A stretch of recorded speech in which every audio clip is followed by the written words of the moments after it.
Lui, quand il est venu, il n'a pas pu faire les 2 jours, tellement il était souffrant.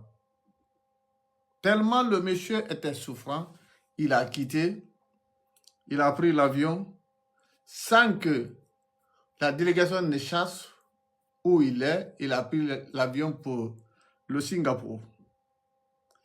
Et le premier à faire sortir cet article pour dire que Mamadi Doumbouya est malade, qu'il est parti à Singapour, c'est le journaliste français Jess qui a retrouvé et qui nous a informé très rapidement sur ses réseaux sociaux pour dire que Mamadi est malade, qu'il a fouillé. Parce que même le GPS de l'avion, la direction de l'avion était disparue des radars. Et le monsieur prend l'avion, il arrive à Singapour et encore, il n'est pas descendu de la capitale là-bas, Singapour, dans l'aéroport international de Singapour. Il est allé descendre ailleurs, où les avions privés ou de jets privés où descendent. C'est là-bas où il est allé descendre discrètement et automatiquement il est parti à l'hôpital qu'il avait réservé. Merci, continuez à tapoter le lèvres et partager. Et il est parti. Depuis lors, selon les dires, sa situation ne fait que dégrader, les chers frères et sœurs. Sa situation ne fait que dégrader, les chers frères et sœurs. Et il y a même un article que Kuma Media a publié. Mamadi Doumbouya, absent depuis Addis Abeba, ce qu'on en sait de son état de santé et de sa gestion du pouvoir depuis Singapour. Vous voyez ça?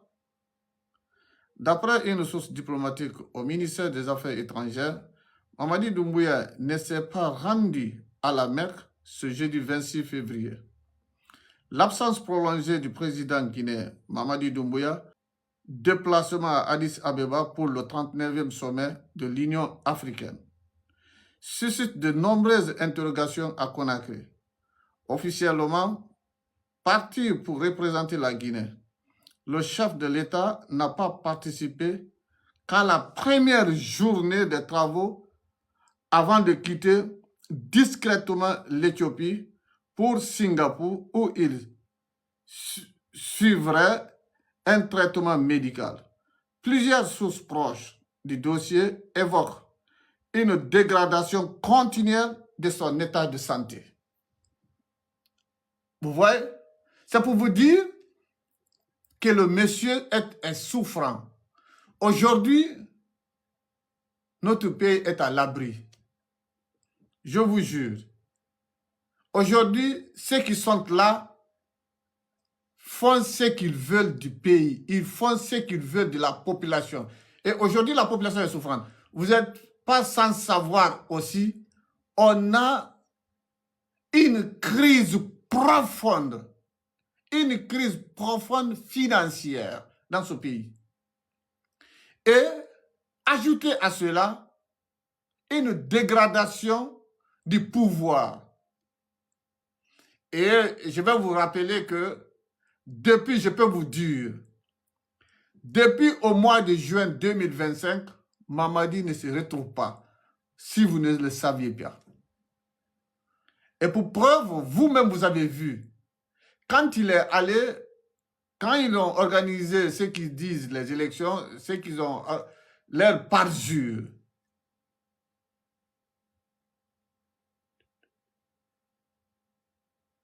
Quand ils ont fait leur parjure, vous avez vu comment il est parti voter. C'est qu'on le tenait comme un bébé parce qu'il ne se portait pas bien, il ne se sentait pas bien. Vous-même et moi et ceux qui connaissent, ceux qui ne mentent pas, parce que nous qui sommes opposés à Mamadi, de sa gouvernance, c'est nous qui disions la vérité. Mais eux qui sont là, qui supportent Mamadi, ils ne font que mentir que Mamadi Doumbouya souffre d'une tumeur cérébrale agressive.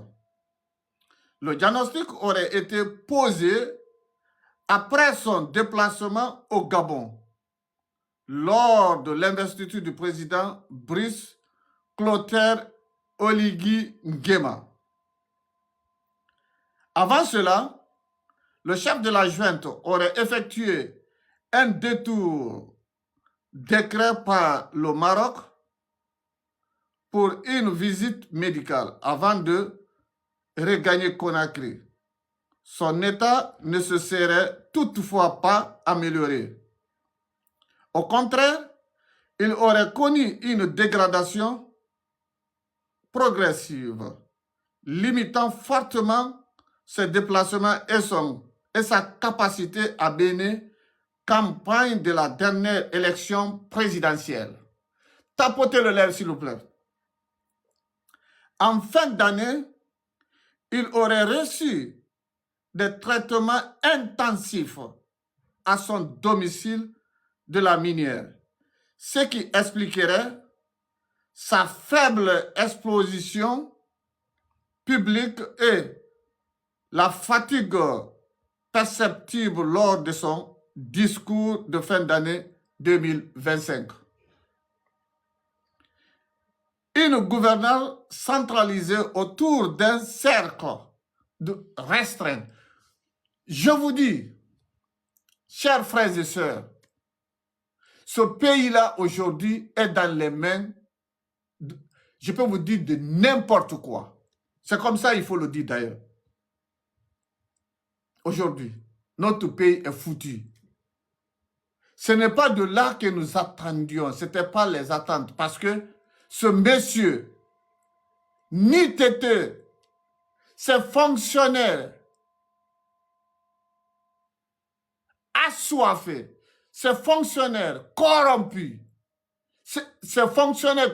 bien sûr, des fonctionnaires civils qui sont là, qui ont manipulé ce monsieur, même si c'est lui qui insulte un ministre. C'est la vérité que les gens sont en train de vous dire. La vérité, ça restera la vérité. La vérité restera la vérité. Le mensonge prendra l'ascenseur et que la vérité prend les escaliers. Mais la vérité finira par arriver. Vous ne voulez pas qu'on vous dise la vérité. Comment et pourquoi accepterez-vous un monsieur qui est incapable de diriger le pays? Intellectuellement, il n'est pas là. Et la santé aussi l'oblige à laisser le pouvoir. Et vous l'exigez sur ça, vous continuez à faire de la propagande, mettre des photos à la télévision ou je ne sais quoi, pour juste se faire plaire. C'est juste se faire plaire parce que, voilà, on est là, nanani, nanana, voilà, c'est nous qui l'aimons. Le président, j'aime le président, je vais faire son taf. Quand on sera prêt, vous qui insultez le président, nous irons vous chercher. Vous pensez que c'est vous qui avez donné le transport de ces gens-là ou le billet d'avion de ces gens-là pour venir en Europe? Ou c'est vous qui avez dépensé ces gens-là au Maroc pendant toutes ces années qu'ils ont fait là-bas et jusqu'à ce qu'ils ont traversé? C'est vous qui avez fait tout cela? Bon sang. Ne vous occupez pas à ces détournements que vous êtes en train de faire. À des mensonges que vous racontez. Mais M. Maurice Sandan, quand vous dites que vous arrivez dans les 4 années, que vous avez stoppé l'expulsion des Guinéens, alors, moi je vous dis que ce n'est pas vrai. On ne le dit pas, mais moi je le dis comme ça. Ce n'est pas vrai. Parce que, pour preuve, quand le contrat ou l'accord était à terme, il restait à 6 mois